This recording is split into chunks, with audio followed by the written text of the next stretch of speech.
Introducing Oakley Meta Vanguard, the new performance AI glasses designed for athletes with an action-ready ultra-wide camera, powerful open-ear speakers, and built-in Meta AI that syncs with your Garmin devices for real-time insights while you train.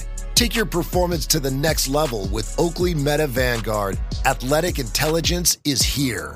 Learn more on meta.com.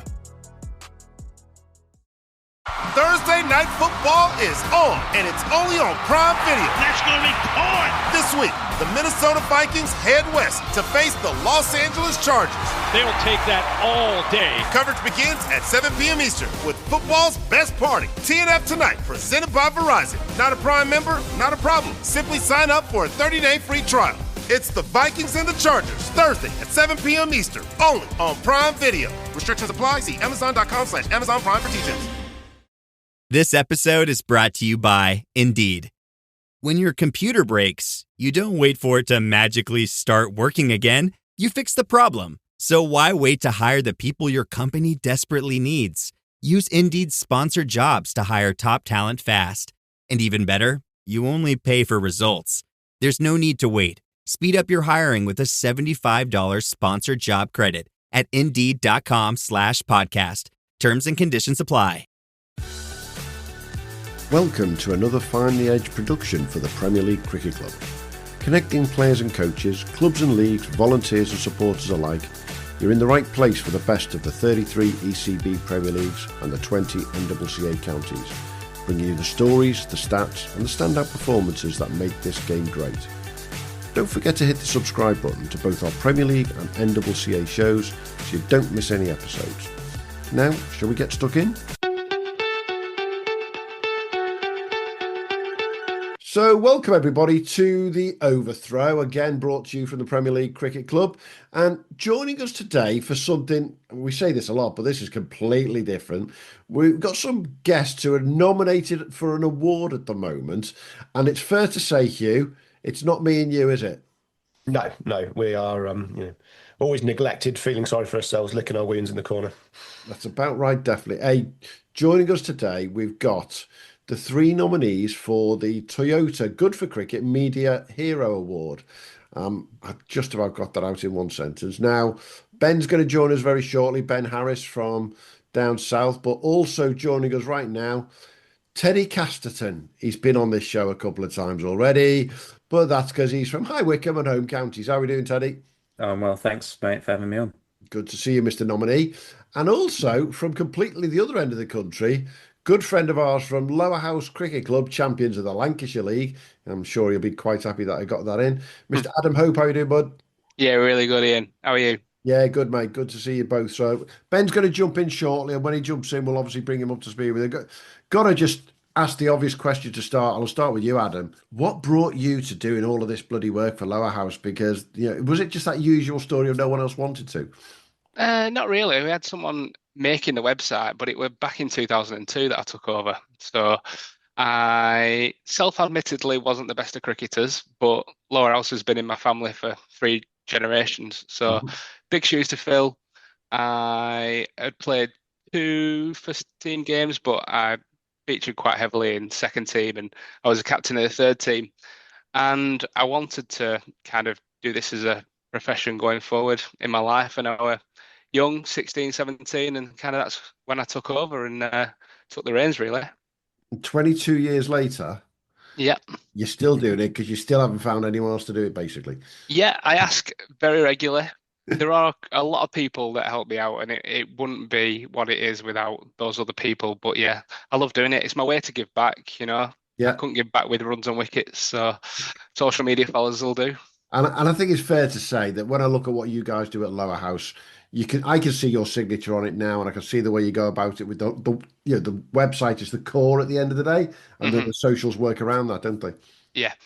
We decided to build an iPhone app because we had some questions and demands for it. So, we just try and do things a little bit differently. And at the end of the day, the more people you have looking in your shop window, so to speak, I feel, come down and watch you play cricket. Yeah. Let's be honest, these day and age, cricket doesn't sell itself. So if you sell all the things that come around cricket, whether it's a barbecue, beers, bonfire nights, then the more you get down, the better your club's going to do in the long run. Absolutely, most definitely. And I think, to jump to you, Teddie, one of the reasons you're so deep into this is because you haven't got enough runs this year as well, isn't it, mate? Wow, straight in with that. You're right, I I didn't think get my promised 45 average this year. My captain dropped me and then it went downhill. But it did. But hey, no, joking apart, mate, you do this as a mini business almost now, don't you? yeah, so it's a side hustle. Are they still called that these days? Full-time teacher, but yeah, I run a few accounts in sports, obviously the NCCA, the home counties, and run a few other clubs and sports agencies. But yeah, balancing full-time job with this, but very similar to Adam, I wanted to do it when I was 18. I wanted to work in marketing, and every job I applied to after an English degree was like, you've got no experience. So started kind of working social media with Bucks Cricket, and then it kind of took off from there, really. And it's a bit like Adam there, Teddy. You're giving something back, but at the same time, to use that phrase side hustle, it's become more than that when you look at something like the NCCA and the home counties in particular. Yeah, it's pretty full on. NCCA is all year round, and home counties kind of came to me saying we need a digital footprint. And again, it's very similar to Adam. Um, their website was non-existent. They had no social media presence, and we really wanted to show the quality of cricket in the league. It helped that I was playing first team cricket for Wickham, so I knew the players and could get some decent buy-in. So yeah, it's pretty full on, but like we said, it's giving back and giving recreational cricket a real good showing. Absolutely. And I think Ben's joined us now. Welcome, Mr. Ben Harris. Having me. You're the same. That's how it started. But now you've got a full-time business doing social media and marketing within cricket. Yeah, so I was doing the social media for my club Aldershot for 4 or 5 years or so, and just started to see the real benefit in terms of sponsorship, new members, and everything else that comes with it, really. So a year ago, pretty much a year ago today, decided to try and reach out to other clubs and give them that support they need online to help their club grow. And a year later, working with 13 clubs and the Thames-Valley Cricket League, and yeah, it's what I do full time now. So, how much time was it taking as a volunteer at Aldershot before you then decided I can go and try and do this as a business? I think the more my knowledge grew on social media, and when I started to work smarter with it, because it's all the tools that are presented to you with social media are quite smart if you know how to use them. I think once I sort of dove into that a bit more and tried to make my life whilst working full time a bit easier, I realised that my capacity to help grew more. Mm-hmm. I think that's the key. When you're working full time, as Adam still works full time and Teddie works full time. It is finding those mechanisms, isn't it, that you can just do on the those couple of hours rather than doing it full time as you do yourself. Yeah, absolutely. It's about things graphics. It's about how you set up your templates well on Photoshop or Canva or whatever it is you use. And then it's the automation tools, the schedule posting and bits like that. And then there are times for social media it's unnecessarily complicated, and you've got to do things the right way. And again, growing that knowledge helps grow the health of your pages and grow your reach. So once I sort of dove more into those things, I thought there was more I could do for more people. So yeah, most definitely. I'm going to ask a loaded question now, though. To start with you, Adam. How undervalued do you think this role that you put in at the club can be? Now, I know at Lowerhouse you're very well valued. Mm-hmm. But, generally around clubs, just as a role that is undervalued in what the benefits could be for clubs and leagues. 100%. You've got some clubs out there that will take a picture of their written down 11s for the weekend and post them, and that's it. Yeah. And then you'll get one man and the dog coming to watch. But you get the people that try, and, they see the impact that makes. And it's only when you start to try that you turn your 11 mates playing at a weekend into, an amateur, semi-professional, professional outfit. Mm-hmm. And I think you need to kind of start on that journey. And none of us have been on courses, been to university about social media, marketing. It's not something that we've gone, right, okay, let's go away, learn what we need to do and do it. You build these things up over time. I remember when Play Cricket started live tweeting, and everyone thought it was the best thing in the world. And then all of a sudden streaming came in, and these are the things where you've just got to build on those technologies, and you will get a bigger audience. I know that Lowerhouse had a really big thing about live streaming. No one's going to come and watch us now because they'll just sit at home and live stream. Whereas it's had the opposite effect. People will come down because they might not be able to commit a full day. They'll come down for the first couple of hours and think, nice one, I can go home now after I've had a few beers in the bar and I can watch the rest of the game rather than not going and then feel that gut-wrenching feeling that I have to go home at half time and I'm not going to see how this is going to pan out. Yeah, so I think it's not until you explore those little bits of opportunities that you can start to bring those further developments and that membership and those crowds to watch you as a team. Most definitely, totally agree with that. And yourself, Teddie, I mean, forget club level. Do you think leagues undervalued themselves? You're lucky enough to work for the Home Counties League, but I can't name any more than another 2 or 3 leagues in the country. We've got the Thames Valley League here with Ben doing it and yourself. Do you think leagues could see that opportunity far greater? Well, I think so. I think a lot of the leagues either don't invest in social media and leave it up to the clubs themselves, or if they do, don't utilize it to its full potential. I think, the work that I do with the clubs and the leagues that I work with, it's really driven through sponsorship and membership growth. And through that, social media plays a part in growing that and changing the conversation. Clubs at the moment, leagues at the moment have the conversation saying, hey, can you help your local league? It's not really a conversation that a lot of companies are willing to have at the moment, particularly with the economy. And so you've got to change the conversation. Yeah. At the end of the day, social media is there to boost sponsorship. It's there to boost bar sales. It's there to boost all these things. So there is a return on the investment, whether short term, long term. But I think clubs, leagues definitely need to be utilizing social media. I think a lot of them know it's important, but don't know how to go about it, where to go about it, who to help. And Adam mentioned it earlier. It's no longer good enough to have a picture of your 11 taken on a Nokia that's blurry, and you'll be surprised at some of the content I receive from some people. And it goes back to, I still receive that from people within our club, but that is better than nothing. And then it's how you translate that to your audience. So, and then the good things come from that. We've got stream sponsors now. You'll probably see from our feed today, we've got a travel agent that pays us to promote their holidays. And then what's in it for the club is anyone from Lowerhouse who books a holiday with them, the club gets some money back. So there's that kind of win-win, but that's only when you've started to build it. And I think the kind of key for me is go and try it. Yeah, totally agree. And yourself, Ben, I mean, what's interesting for me with the clubs that you're working with, you obviously, we could pick up 1 or 2 of them from your website and what you work on. They're not all necessarily the biggest and top-end Premier League clubs, which, for me, that's the bit that actually is the most important thing. We all know that the 33 Premier Leagues with 360 clubs around the country are predominantly the biggest clubs and, in theory, the ones with the most money, in theory. But actually, that next level down and the level down, everyone still needs that piece, don't they?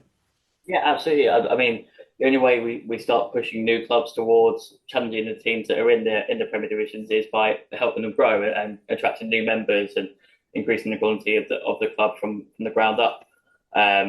And having a strong online presence to attract maybe players who are at clubs and looking for new ones, or people moving to new areas, you've got to stand out. And that's what we're trying to do with clubs of all sizes, is make them stand out to players, sponsors, volunteers, let people know what's going on just down the road from them and how exciting it is to be there. Yeah, I totally agree. Hugh and I mean, how many times have we talked about the top clubs and the top social media, Hugh? Yeah, well, it's we've got High Wycombe top of the league, Lowerhouse top of the league. It does correlate. We've been going on about it for years. Yeah. But my sort of view of it in the long term is that there's been a media vacuum created over the last 20 years. 2005 Ashes is this sort of watershed moment where we lost cricket from the TV, but you still had your local newspapers, you still had local reporters, TV, and that has died as well. So TV's gone from cricket's gone from TV. Local news is just disintegrated. So, we used to check our scores on the weekend in the local news, get excited if you got a little bit of mention. And the void has been filled by social media. But you've got to do it yourself. You can't rely on the local Down here we had Ashbourne Gazette that I was in, or whatever it's called. When I got my school, you can't rely on the reporter bringing you up. How'd you go on the weekend? You've got to do it yourself. So those clubs like you guys that have done the work and put the time in, you are reaping the rewards. And the clubs that aren't doing it are suffering. And you're not just suffering, financially. It's numbers, player numbers. It's decimate. If you can't advertise yourselves, you're just going to lose your club, and you're going to end up with one team and no juniors. Yeah, most definitely. I think I'm doing some analysis at the moment in terms of social media around various clubs and various leagues, and it's so informative when you see that the second and third place club in the Premier League might have the best socials in the world, but then you realise that there's one man and his dog doing it, and actually, are they doing the right stuff? And to me, it's about what the content is more than anything. And that, I suppose I'll ask you first, Ben. What's your general approach to sort of a club? If you were to walk into Club ABC, the Premier League Cricket Club, and what would your general approach to them be in the first place? About are you trying to be informative, entertaining? Is it community first? Where would you go with it? I think the starting point for us is always your biggest selling point as a club is its own individual uniqueness, and within that is the players that play for that club. We need to talk as much as possible about what the club does well, what it succeeds at, and then look at the community around and how the club benefits that. Mm-hmm. There's 4, 5, 6,000 cricket clubs in the UK. Every single one of them is unique in their own way, and it's about how we can convey that message to the people in the area. In terms of that uniqueness, I'm going to ask a question that sort of came to mind when you were talking about that. One of the things we find quite interesting is when you've got a club that have got shall we call it a social club, or a bar that is open 24/7 all through the year. Do you find that sometimes that they almost want to push that far more than their cricket, when actually it's the cricket that brings people in? We've got a couple who have the social clubs. I think, to be completely honest, we've got a couple of clubs that have a few clubs built within that, and I always find, and whether it's just because I'm on the cricket side, that the cricket side gets pushed the hardest, and the social club and the other two around that are sort of along with it. What we can do as a cricket club will help the social club grow, and if we're attracting more people there, it attracts more to the social club. Yeah. And to be versa, so if you've got 3 or 4 clubs within that, if they're all singing from the same hymn sheet and looking to grow, then it can only stand to benefit everyone within that umbrella. Yeah, most definitely. And I think looking at Lowerhouse, Adam, you guys start with community first, don't you? Yeah, we do. And it's all about, we started with this mantra kind of 10 years ago of Burnley's biggest beer garden. And I know that sounds a bit silly, but on a Friday night when it's sunny, where's a perfect place to be? Do you want to be sat in a pub in the middle of Burnley Centre in Wetherspoons? No, you want to be sat outside. And whether you like cricket or not, if there's 5 of you there and one of your mates do, then that's when you start to build that community feel. Mm-hmm. So yeah, we really do hammer home on the community side of things. And then that builds into, the community bonfire. We have 5,000 people every year. We have to make it ticket only and have bouncers on the door to turn people away. You've got to get to that level where people know you for what you do. Mm-hmm. And when you were saying kind of uniquenesses within clubs, I've seen some clubs do it really well. Pains me to say it, but Burnley Cricket Club, our biggest rivals, they slap bang next to Turf Moor, and they are the biggest away pub for that. So they capitalise on that. Some cricket clubs can't make money from cricket, so they need to do what they need to do. Yeah. So we've got some in the Lancashire League that have caravan parks and things like that, and you just got to try and build it around that, and then make cricket the main focus of what you do and take it from there. Yeah, I totally agree. And I think me and Teddie would more than agree on this. When we talk about the club that we were at the end of the season, when it comes to that uniqueness, we were at Oxford Downs. I was there as the Premier League Cricket Club. Teddie was playing his last Premier League game for High Wycombe. But the most important reason I was there was they've got the most rogue setup when it comes to streaming and commentary. And that's their uniqueness at Oxford Downs, isn't it there, Teddie? Yeah, it's we spoke with them as well on a different podcast about their kind of live streaming, and it is kind of that unique selling point of them. And I think we're all singing from the same hymn sheet here about the community-driven approach. I mean, my first approach is with clubs that I work with or leagues is getting to know everyone within it and let's do behind the scenes, let's do a documentary series, let's get to know everyone, and so that they can feel cared about, and let's spread that message, oh, this club or this league really cares about its players, and go from there. Or Adam talking about events there with Wickham, we had our Big Bash music event, which I was marketing, and it is all about kind of getting involved in your community, because that's what cricket clubs are. They're a part of the community, and if we can shout about that the best, then we're going to grow sponsorship, we're going to grow membership. I also think there's a legacy piece to it, Ian, as well, because, cricket clubs have been around we've been around for 160 years. Yeah. So through our website, we try and build a digital archive, because we all know the Lancashire League has had the pros, they've had the players, but where's that going to go? We're talking about the local papers just disappearing. You're not going to be making TV documentaries about, playing cricket with Viv Richards and people like that. So a website and social media presence is a good way to, archive and embrace that and build legacy, I suppose. Yeah, most definitely. The family that vacations together stays together. At least that was the plan. Except now the dastardly desk clerk is saying he can't confirm your connecting rooms. Wait, what? That's right, ma'am. You have rooms 201 and 709. No, we cannot be 5 floors away from our kids. The doors have double locks. They'll be fine. When you want connecting rooms confirmed before you arrive, it matters where you stay. Welcome to Hilton. I see your connecting rooms are already confirmed. Hilton, for the stay. When it comes to approaches and how you go about things, I'll start with you, Ben. One of the big questions I always get asked when I'm talking to people about this is, who do you find, Ben, is the right person to talk to at a cricket club to sort of almost pitch to? And the reason I ask that, in very simple terms, is we all know that there's a lot of cricket clubs out there, and I'm quite happy to say this out loud, who are still run by committees. And we all know that committees are the world's worst thing for ever getting anything done. So when you pick up on a club locally that you're going to approach, Ben, where's your first hit? Funny enough, it is the committee, because as you said, for us, the biggest push is, and the biggest part I think people miss, is just how beneficial social media is. Instagram is probably the biggest news channel in the world now for most people, and it's where most eyes go every day. So it's all about pushing the benefits of what social media can do, and just how massive it is, because there are people in the Aldershot committee who I've sat in that for 8 years, and you're still trying to push across the benefits to it. It doesn't quite sit with everyone. And I think just the reminder of how strong it is, and the fact now that since we've been doing it, since we've had a push, we've gained 30 players and have sponsored individually. We've gained 5 or 6 sponsors on top of that long term. We've got a 6 team out for the first time ever at the last game of the season.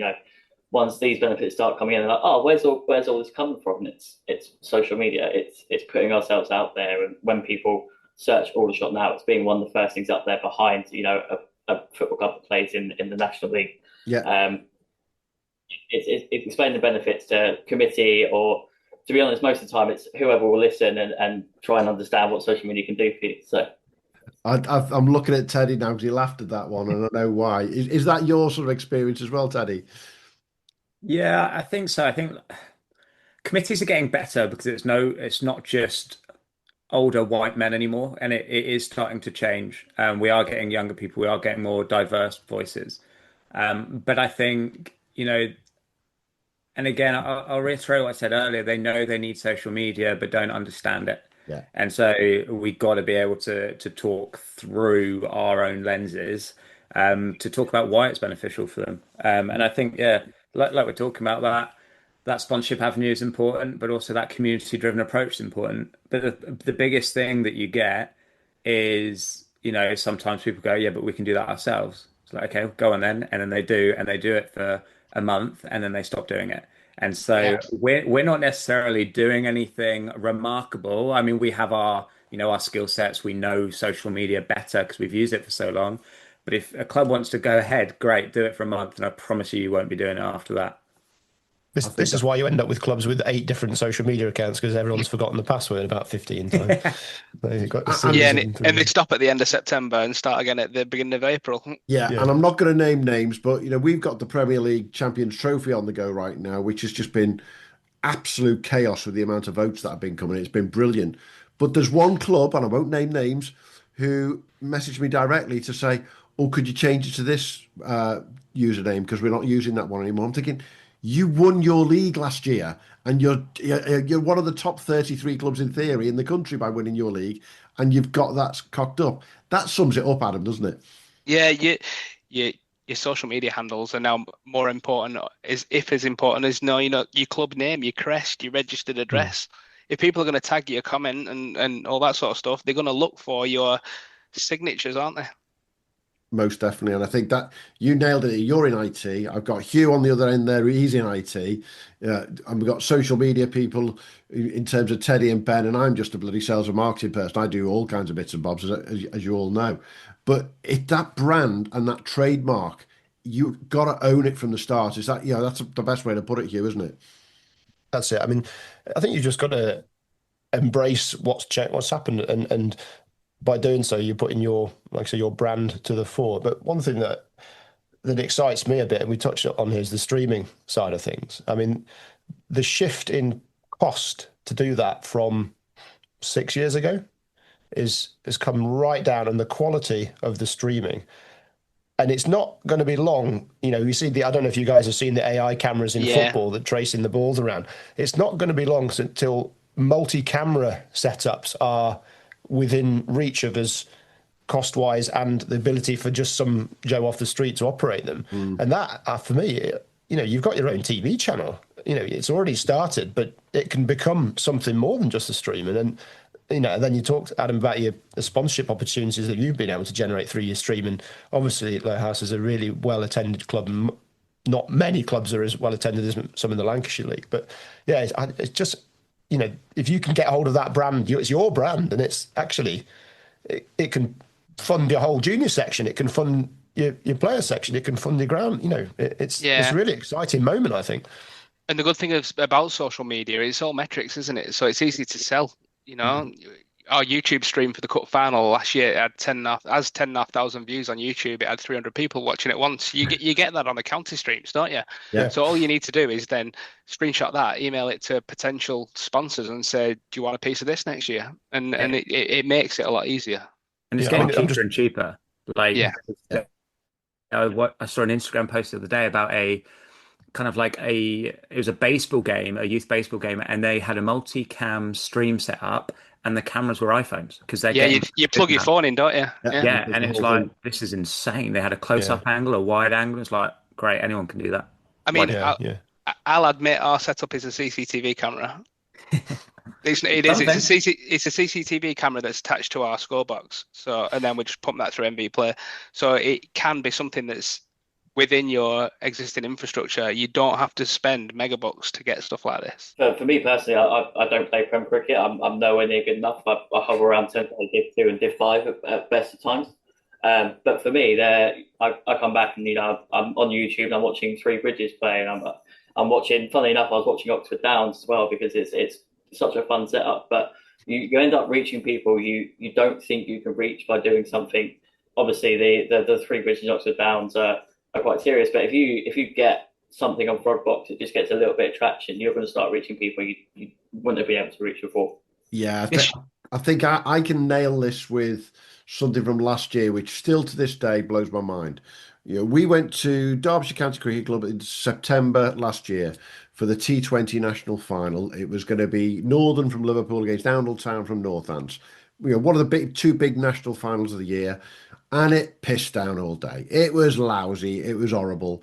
What it did mean was all the fans were in the pavilion doing one thing and one thing alone, drinking. And then they had to make a decision, which was, we're having a bowl-off. And we had a bowl-off in the indoor arena down at Derbyshire's ground, which is superb. They put all the fans on the balcony. And our friend Matt Taft from CricX, he live streamed it on Instagram. I live streamed it on Twitter, X as it is now. And all of a sudden, we're watching all these names pop up on our screens going, "Oh, look, who's watching?" Yeah. And we thought on the day that we'd had about 800 to 1,000 people watching it. We then looked at the numbers the next day.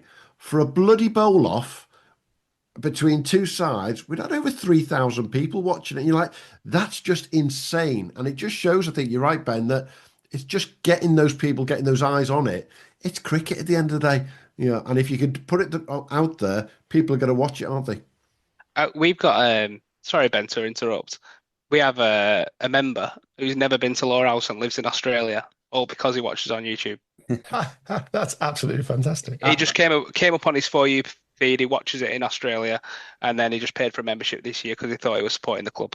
So just a similar story. So there's a British ice hockey player called Liam Kirk that went out to Canada and played for the Peterborough Petes, and I on their forum. He's long gone. He plays in Berlin now. I'm still checking out the Peterborough Petes forum, interacting with them. God knows why. I love it. I've got no interest in the club, but you can build these communities, anyway. It doesn't matter, does it? Exactly. I mean, who goes and watches, Liverpool Football Club? They've got fans all over the world. There's probably 99% of the fans will never ever go to Anfield. So what's to stop people supporting Lowerhouse? 100% agree. This episode is brought to you by Casamigos Tequila. What do you bring to a holiday party? Simple. A bottle of Casamigos. Because nothing gets the party started like a Casamigos margarita, which isn't just for summer. In fact, it's the perfect pour all year round. Casamigos is the gift that always feels right. Because anything goes with my Casamigos. Please drink responsibly. Imported by Casamigos Spirits Company, White Plains, New York. Casamigos Tequila, 40% alcohol by volume. Looking into the sort of the detail level here, Ben, how would you balance I'll ask all three of you this, but how would you balance covering, let's be honest, the serious stuff, the cricket, versus the non-serious stuff that clubs all think the footies are going to work, and this is what, how do you balance that? For us, sometimes you have to be afraid to be like, that's a lovely idea, but we can't put that out there. I think for us, the more posts we're getting out there, the better. Obviously, we do it in a way that's structured well and doesn't affect any of Instagram or Facebook's complex algorithms and ends up banning the page down. But to be honest, I think, like I say, if you're showing that bit of personality about the club alongside the serious stuff and you're showing what makes your club different, unique and special, then I'm all for posting out what the chairman finds hilarious or what the treasurer found on Wikipedia one day. So yeah. And yourself, Teddie, you've got a couple of clubs that you work with, but from a league perspective, is that almost more difficult? Yeah, I think we talk about metrics and things, and we talk about going viral and things like that, and it's all well and good going viral, but at the end of the day, views are vanity metrics, and it's all about the engagement. It's about are you getting sponsorship through it? You could have 3 things go viral, and Ben, as you said, something could go viral for the wrong reasons, and then that's your whole brand ruined. I think virality and views are really interesting metrics that I think some clubs are really kind of concerned upon when they necessarily shouldn't be. Mm-hmm. It's all about really those funnels. Yes, your viral content gets them onto your page, which then you should have those serious posts about the club, get to know a bit more, and so forth, link them to your site, and then they can make a payment. But from a league perspective, we really try and focus on engagement rather than the funny TikToks, because I think they have their place, but they also need a man on the ground, and you don't often have a person at the club who can be a man on the ground. Exactly. For yourself, Adam, let's be honest, you guys don't take yourselves that seriously at Lowerhouse. You take the cricket very seriously. Yeah. But all I'll say is budgie smugglers, full stop. You guys are more than happy to take the mickey as well. Yeah, and I'll be honest with you, there's some posts that I've had to take down before. It has got to that stage. We actually got an email from the council asking us about those fireworks as well. So stating that they were professional fireworks, I can assure you they weren't, but which they were happy with. I tell you what, if they're professional, you paid far too much for them. Though. Well, but it's one of them. We know you need a permit for a bonfire. We have one every year. But anyway, it is that fine line, though, I suppose. If you are posting, we've got a TikTok account. We put all of our highlights on there. But if you're questioning decisions from umpires that are volunteers and all that sort of stuff, it can go too far. But there is that. The first thing I did the day after the last game of the season. I'm like, don't worry, it's 249 days till next year. Them little light-hearted things and things like that. But like I said, yeah, there is a line. We don't want to blacklist or defamation and all that sort of stuff. Last thing we want to do. Can we talk platforms then? So you mentioned TikTok there, Instagram, Twitter, Facebook. I mean, Twitter, dead? It's dead, but it's got a place. I've got 8,000 followers, so I don't want to leave it. No. Too many cricket clubs use it still. But MV Play, though, isn't it? yeah, and MV Play still does live tweet. Although they limit their API usage now, it still does live tweet, so it does have a use. But we don't get any responses anymore. We get likes, we get follows, but it's dead, really. Then where should if you're a cricket club starting out fresh, where's your focus? The boys said it themselves. Instagram and yeah. If you've got video content, Instagram and TikTok, like by like, I think you've got to start with that. If you don't have video content, imagery through Instagram, it's what grabs people's attention. Even the Instagram actual posts aren't as good as the stories. People are just looking at stories now. We make about 150 quid a month from our social media, just for posting, because we've got business accounts, and all the money comes through stories. So that's where it's at. Yourself, Teddie, you're an Instagram fiend. Yeah, I love Instagram. I think each has its place. Instagram, I'd argue, and you guys might correct me, but it's the more professional, polished version. TikTok is film it on your phone, the kind of silly stuff that can go viral. I do think there is a place on X. I think there are so many clubs that have been on there, so many followers. And as much as the guy is strange, Elon Musk is a bit of a genius sometimes. So you never know, he might pull it out of the bag. I can't disagree with that on the site. And yourself, Ben, you're in this day in, day out.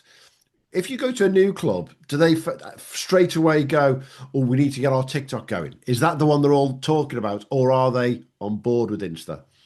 Yeah, I think the good thing about TikTok is you know what you need to have to be on TikTok. You need video content, and some clubs don't have that. Instagram has that wonderful blend of images and dynamic content. So Instagram's the one we probably push most. Facebook, I still believe, has its place as well, more on a community sense than anything else. You still get the 40, 50, 60-year-olds who are on there looking at the local pages and the town hall stuff.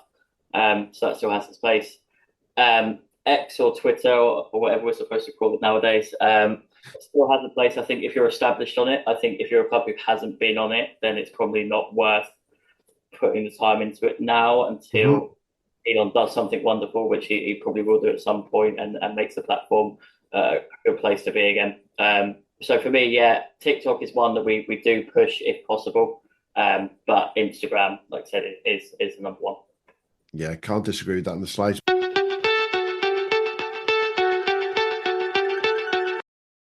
Finished training for the day? Time to fight post-workout fatigue with Core Power Protein Shakes. They're packed with 26 grams of high-quality protein to build muscle and electrolytes to help hydrate. The nutrition you need to help your body replenish, rebuild, and repair post-workout so you can power on to the next one. Champion your recovery with Core Power. Visit corepower.com to learn more. I'm going to throw the curveball all the way around to Adam. How important is your club's website? I think it's the hub of all information. I mean, it's timely now, but I've just posted an obituary on there, and that is the first place that people are going to find out that this gentleman's passed away, and he's been going down to the club for 50 years.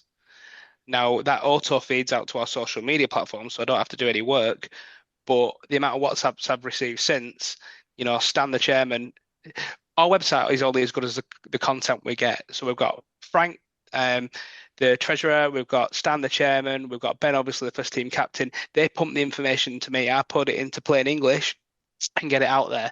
And we might post 4 or 5 times a day, but it's almost like it's replaced what you were saying, Hugh, it's replaced the Burnley Express. It's not, this is the place for their local news. Yeah. And if they don't want to troll through Facebook and go through, cat memes and stuff like that, left, right and centre, they can just log on and see, right, what's the club posting about today? And, today we put a photo up with the second team from 1994. We've posted that obituary and then an update on the bonfire. So we post at least once a day, but that is only because to keep it fresh, keep it in people's minds, and, a source of news content for a club that's quite active. Yeah, totally agree with that. And you go down the line to you, Teddie. Yeah, leagues generally are missing out on this, aren't they? Yeah, I think so. One of our biggest projects this year with home counties was developing a custom built website. I think Pitch Hero and Club Sports and all that lot have their place. But I think a custom built site that you can really just do what you want with is your digital forefront. It's where your sponsors are going to kind of put the money. I mean, we made our website and within 7 days, we recouped the cost of it through 7 new sponsors. Websites are just the hub.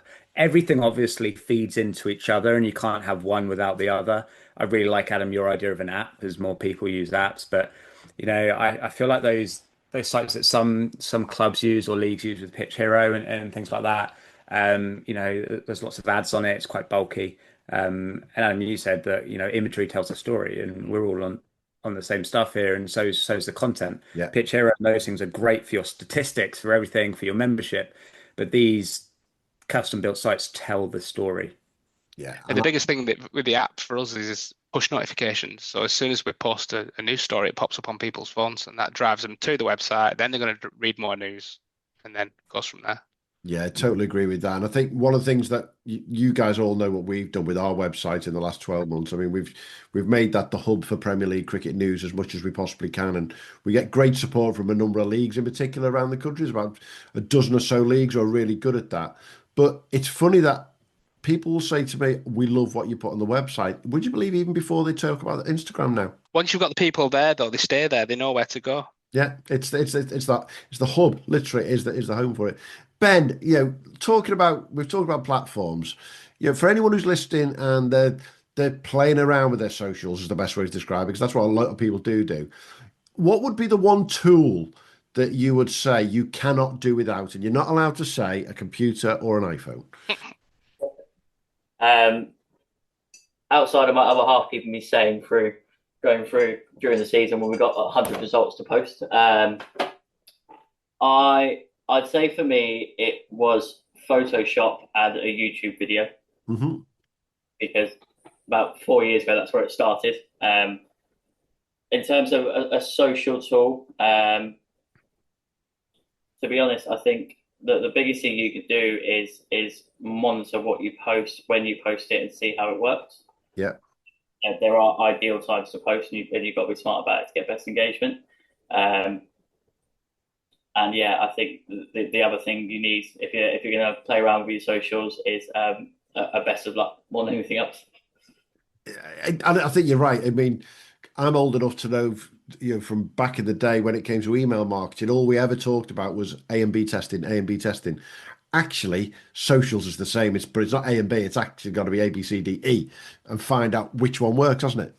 Yeah, exactly. We can talk about algorithms, and there are those that we're doing to pay attention to. But along with everything else, you've got to find what works best for you and what works best for your club.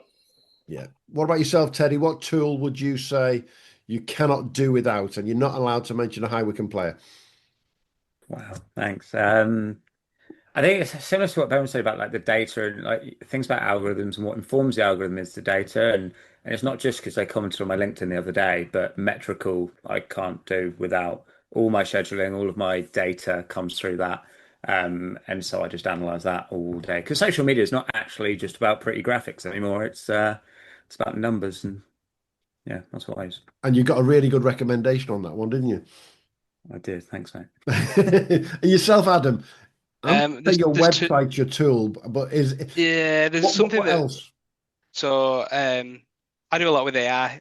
So a lot of my, I have a full-time job and there's only a limited amount of time that I can dedicate to this. So I've got to make it easier for myself. So you got to train the AI models to pick up what people send me and turn that into actual content, and whether that's a structuring of a weekend team post. But then the second tool would probably be Buffer. So I use Buffer for social media. I use that for scheduling everything. So for example, this week, I've just said ChatGPT, here is all the information about the bonfire. Give me 10 social posts I can post. I'll then copy and paste that into Buffer. I'll schedule it for the next 2 weeks, and I don't even need to look at the bonfire. And then the emails go off and the tickets sell themselves. So for me, it's just being about smarter with what you're doing, especially if you can't afford to be doing it full time. And it is something that's more of a passion project. You just got to try and make your life easier, but still have that same impact. Yeah, totally agree on that. And I think, Ben, do you find that with clubs now that they might be saying to you, oh, what about AI? What we could, but actually, they've also got to be slightly careful what they pull out of it, haven't they? Yeah, me personally and the clubs I work with, we steer clear of AI. Just because for me, at this moment in time, it's still not human enough. And I think one of the best things about British cricket is just how human it is. So we try and keep everything as raw and natural and homemade, if you like, as possible. But AI is a growing thing, and one that will probably take over certain parts and aspects of everyday life that people use. And if you can use it to benefit yourself, then fantastic. And if it benefits your club in any way, shape, or form, then go for it. That's the big message we send is how can you grow your club, and how can all of us in 20, 30 years time look at cricket and go, yeah, this game's healthy, thriving, and we're all happy about that. Yeah, and I think generally, I mean, we talked to a lot of people about it. I think the game is healthy. I think the game is thriving. It's just a question we don't shout about it enough. And yeah, do you think that's one of the things with social media generally, Teddie, that social media is starting to change the perception of what club cricket is? Yeah, I think so. You see, we've got our own perceptions of county cricket system, of England cricket, because we've been watching it our whole lives. I think social media is starting to change the game. And I think a real good case study, which we talk about, and I talk about the NCCA, which I really loved, was the Wales County Cricket Club, their documentary series. I thought it was fantastic. So we'll be doing that at Wickham next year, getting inside the changing room and things like that. And I think it will just really tell that story of club cricket, which more people want to know because it's more personal. And it's not reaching to the Joe Root, who they're probably never going to meet, but it's their mate next door who's playing club cricket. Yeah, I think you've nailed it there. And Adam, I think that nails what you guys try to do with the personalities, and that you joke about it, but that rivalry with Burnley and others, right? It's trying to build on that, isn't it? Yeah, and we even the fact that we've got our own podcast, getting the personalities across to people, because I've always said it with cricket, you can't be half into it, can you? It's not like football where you can just sit and watch it and know what's going on. You're either really into it or you're not. So for me, it's grasping that first, ooh, what's this? And then taking it to that next level. And if you can cover all mediums and enhance the way you're doing that, then that's the way to do it. Yeah, totally agree. Now, here's a loaded question for you, Adam. I'll start with you. Do you think leagues and county boards could do more to support volunteers in clubs and, with what they do in terms of social media and marketing? At county level, 100%. I think from a league point of view, you've got volunteers that are running the leagues predominantly, and they're pedaling hard enough trying to do what they can do with the cricket, with what they've got. I think maybe it's for the clubs to maybe share alike. If you've got someone that is really interested and really running it, why can't you let somebody from a club within your league help to move your league's social media to the next level? Because at the end of the day, all right, we're all fighting for a trophy at the end of the season, but we're fighting the same battle in terms of keeping clubs alive, keeping cricket alive. So why not try and help? My concern with, getting the county boards involved in it is it ends up being given to somebody that doesn't know what they're talking about. You guys on this court here know what you're talking about. You've done it. You've lived the right lives to help your clubs out with their social medias and all the rest of it. If you give it to somebody, the council, here's a pot of funding, here's 20k. They give it to some lad who potentially is doing some coaching on a Saturday, coaching on a Sunday, and he's got a bit of spare time. And actually, there's no qualification. You don't get an engineering degree in this. Everyone can sound like they know what they're talking about. I can sound like they know what I'm talking about with social media. I haven't got a clue. So you end up with the wrong message. Whereas actually, if you can, like you say, Adam, doing the clubs, get the clubs that are doing it well, share alike. I think that seems to be the best way. But maybe the county boards can amplify that. Yeah, and I think picking up on what Adam said in you there, Hugh, and I can be very pointed on this one.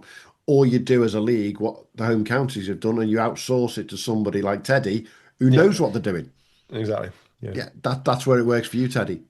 Yeah, and I think like you kind of mentioned it there, Hugh, with people not knowing what they're doing. If you're just posting randomly, you're just throwing mud at a wall. So without kind of a strategy of what you're actually going to do and your aims and your goals, it's almost pretty pointless doing it. So yeah, I think that you've got to get the right person involved who knows what they're doing but understands the strategy of where they're going. Because otherwise, it's just let me download a template of Canva and copy and paste. Exactly. That's not what social media is. Exactly. So one for you, Ben, just before we do some quick fire to finish. If you could wave a magic wand right now and improve how perception of club cricket is marketed out there, what would it be? I think for me, it would be how much more beneficial I personally find it to support a cricket club than it is to maybe support a football club. And as a man who plays both sports and has played both sports since he was 7, 8 years old, they're two polar opposite sports. But for me, I think if I had the opportunity to go to companies and say, you sponsor this football club, but out of a cricket club, this is what you get, and this is how.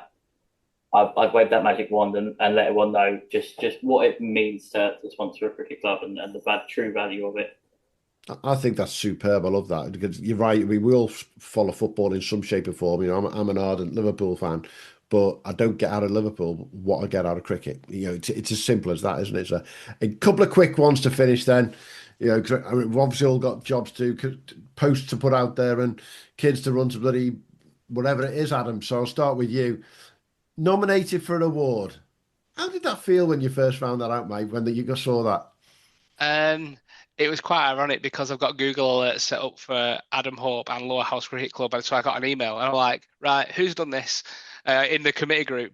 But they sent me because the cricketer have kind of chopped the nominations quite considerably. They sent me the full nomination, and the nomination itself were enough. I know you put all this effort in for however long, just for the love of it, the love of the club. But the words that are written makes it all worthwhile. It's not about, I don't get paid to do it. I do it because I love it, because my grandparents are down there, my dad, my family, and it's just my way of giving back. So yeah, it's great. Absolutely. Teddie, yourself, you got nominated, mate. How did that feel? Yeah, it's a funny story. I got a text from one of our committees saying congrats, and I opened up and said, "What are you on about?" Looked at the list and saw it. So it's really nice. We don't obviously do this to win awards, but it's nice that our kind of work is being noticed, and hopefully we can springboard off that and get some other clubs under our belts. Absolutely. And yourself, Ben? Yeah, awards are there's too many awards out there. Let's be honest, generally. But when you get one that you're nominated for, how did that feel? Yeah, like we said earlier on, a role in social media, especially as a club's social media, can be very overlooked in just how much work it takes. So I got a message on the quiet Wednesday evening from the chairman saying, "Just so you know," and then a long paragraph came through. So to be nominated and to have the recognition more so from the club than anything else, I think was what meant most to me. Yeah, I think that it isn't unusual that 9 times out of 10 you get that message that says, "Just so you know," and you think, "Oh, here we go." But in this case, it was something nice, without a doubt. Here's some real quick ones to finish off then for you boys then. And I'm going to go down the line as I can see you on my screen. So I'm going to start with you, Adam. Outside of Lowerhouse, who's your favourite person in cricket to follow? Ooh, I would say it is a tough one. I actually do like following your account, and that's going to sound really, really brown nosy, but it is something different. It is a great way of getting interaction with. It's a way of bringing people along. I know when you started, you didn't know a lot about a lot of the other Premier Leagues, so it has brought, and I don't myself. It's brought some real action and light over all of the different Premier Leagues out there. We haven't been a Premier League for that long, so there's been kind of a discovery process that's gone with it. I do like watching YouTube, so I don't know if you watch Sanderstead. They've got a great little setup going on there, and I like the fact that it's kind of first-person shooter, so they're great to follow as well. I will edit that, Hugh, so we take the bit that we didn't know much about other leagues out. I think he's beaten us up there, definitely. Didn't know much about cricket, I think, is the that's right a different matter. Yeah. Who do you like following in particular? Who would you recommend if anyone's not following to follow, Teddie? Obviously, the Premier League Cricket Club is definitely, everyone has to go and give a follow. A shout out though, and I love what they do. Normandy Cricket Club, I think, do their socials really, really well. Yeah. Yeah. Very sharp. Ben, yourself, anyone out there, apart from clubs that you already deal with, because obviously that would be a bit unfair, who do you look at and go, do you know what, that's one we want to follow and aspire to? I think one I always love watching and during the year I look out for their videos to be uploaded is Three Bridges. I think I've been watching it for about 2 or 3 years now. I think they do really well telling their story and letting you know about the players. So they've got 20, 30,000 people tuning into their YouTube videos every week. They're a really good watch. So they'd be them for me. Yeah, they are the doyens. There's no two ways about it. They were the first at it, and they've done a phenomenal job. So I'm going to come to you, Ben, this first one. Who would your dream collab be? Who would you love to do something with? That's good. Well, I mean, by the sounds of their attendance and their bonfires, I mean, Lowerhouse might have to be top of the list now. But I think with the amount going around, we've had one of our lads to set up a TikTok called Beyond the Boundary, who's doing bits now. And I think having someone from the cricket world on the cricket content basis, like the Cricket District down, the clubs we work with would be really good fun. Definitely. Teddie, yourself? I don't know. You have to come back to me. Go back to Adam, and then I'm gonna think about it. No. Dream to work with, like a real good county setup. If I could wave a magic wand and be involved in a county full time, I would wave that 1,000,000 times over. And there are counties that need it. So if you need help, visit my website. Absolutely. Go on, Adam. Who would you love to collab with? I've got a left field one. So obviously everyone knows that our rivals are Burnley. Probably Jimmy Anderson and the Tailenders. So I went to the same school as Jimmy Anderson. If you listen to our podcast, there's loads of tales of our players playing him as a junior and when he were playing for Burnley first team. But just to understand, what he thinks of Lowerhouse and maybe a little bit of content on that front. And I've got to ask, how many times have you, or have you not yet sent him a contract? I've sent quite a few messages to Tailenders saying, can we have a shout out for Lowerhouse? And they never get read out. So there you go. That might be what he says. I wonder why. Yeah, I'm just disappointed Burnley haven't got him playing. I mean, that was the prime opportunity. They have done previously. When he had his back injury, he opened the batting for him. So no, but he's now he's packing everything in. He's got to turn out, hasn't he? You never know. This is mine and Hugh's dream player of the week, isn't it? We want to be able to say Jimmy Anderson, Burnley Lowerhouse, Jimmy Anderson. Yeah, it's got to be for Burnley, unfortunately, whether we like it or not. And if he was going to do it, it's going to be in a cup final, Adam. Yeah, first bowler at Lowerhouse. Be about right. Finally, just going across you all again. Start with you, Adam, because I know we're running out a little bit of time there. In terms of club cricket and leagues itself, what does Media Hero mean to you? It's just a recognition for my voluntary work. That's what, in its shortest of term. I do this as a volunteer, as a passion project, and it's a bit of recognition out of the back of it. Yourself, Teddie? I think it's giving a stage to a club or in my case, clubs or leagues that I've been a part of and want to give back to, I think. Love that. And Ben, yourself, you've got a good number of clubs now that you're working with. What does Media Hero mean to you? It's about elevating the game and making sure that cricket itself is as healthy as it can be. Mm-hmm. I think you've nailed it between the three of you absolutely perfectly. You're all in different circumstances there, but actually all said the same thing in a different way, which is brilliant, isn't it, to say the least. From Hugh and I, all we can say is good luck. Well done. Yeah, we do expect the single biggest post on behalf of each one of you for whichever one of you wins, because otherwise I'll be the one who's messaging there saying that's crap for a Media Hero. It's got to go big. You've got to do a big collab on this one, to say the least. And if you get to talk to the head of Toyota, ask him about bowling at Steve Smith. And there's inside knowledge that you didn't know before you came on today, possibly. That's what we're there for. Hey, thanks for your time, boys. Enjoy. How many days is it left now, Adam? 186, not that I'm counting. There you go. Yeah. Yeah. And as we say to all of our, shall we call them non-cricketing partners and friends and people who don't get it, just remember the cricket season is shorter than the rest of the bloody year. So we're the ones who have the hardship having to go all the way through on waiting 180 odd days. Be a bit longer down south for you boys in bloody Surrey. We know what you like. You won't start till mid-May as always, will you, Ben? We like sunshine, not a fan of cold. It's about right. Hey, thanks a lot, guys. Thank you very much. Cheers. Cheers.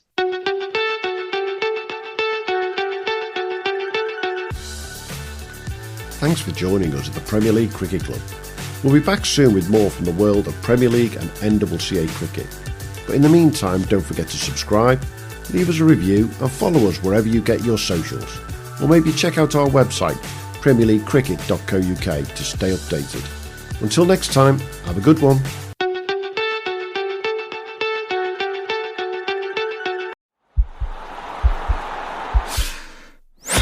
This podcast is part of the Sports Social Podcast Network.